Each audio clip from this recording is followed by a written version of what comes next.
नमस्कार, अभिरुची चॅनलमध्ये तुमच्या सगळ्यांचं स्वागत आहे। आज आपण बघणार आहोत कोबीचे पराठे। चला तर मग सुरू करूयात। इथे मी 3 वाट्या गव्हाचं पीठ घेतलंय।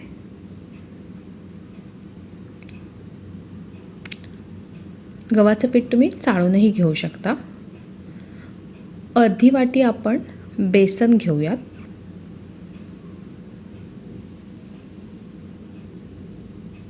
अर्धी वाटी तांदळाचं पीठ, पाव चमचा हळद, 1 चमचा धणे जिरे पूड,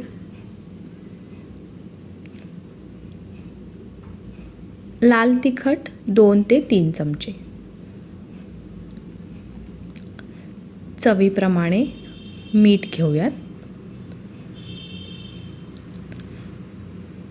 थोडेसे तीळ मी येथे ॲड करते, पांढरे तीळ, 1 मोठा चमचा आपण आलं लसूणची पेस्ट ॲड करूया,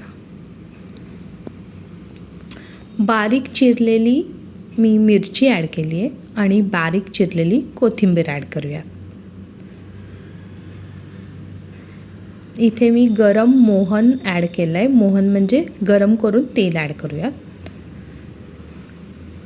आता इथे मी पाव किलो कोबी आणि माझ्याकडे एक छोटा गाजर होता तो आणि एक कांदा असं फूड प्रोसेसरमध्ये बारीक करून घेतलं आणि तो ॲड केला।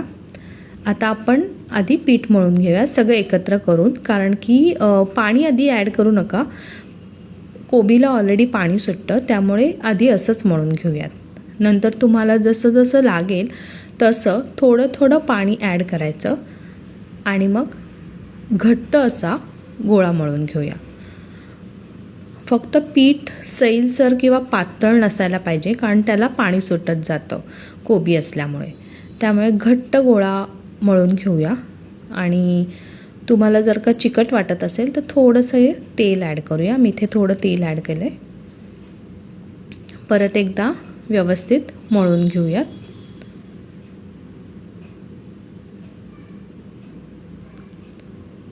आता इथे माझे पिठाचे 11 गोळे बनवून झालेत। आता मी तवा गरम करायला ठेवते। तवा गरम होईपर्यंत आपण पराठा लाटून घेऊयात।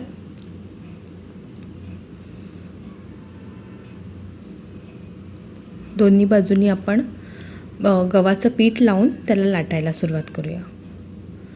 थोडंसं कोबी आणि कांदा असल्यामुळे पराठा बाजूनी थोडा शेपमध्ये नाही आहेत गोल, पण तो हाताने व्यवस्थित करून लाटता येतो। तुम्हाला असं वाटलंच तर तुम्ही खालती एखादी पिशवी म्हणजे दुधाची वगैरे ती त्याला थोडंसं तेल लावून लाटून घेऊ शकता। आता आपण तव्यावर पराठा टाकूया आणि दोन्ही बाजूनी आपल्याला खरपूस असा भाजून घ्यायचा आहे। मी इथे तेल वापरलं आहे, तुम्हाला हवं असेल तर तुम्ही तूपही वापरू शकता। दोन्ही बाजूनी व्यवस्थित शेकल्यानंतर मी पराठा इथे काढते, तुम्ही बघू शकता रंग। आता मी दुसराही पराठा व्यवस्थित करून घेते।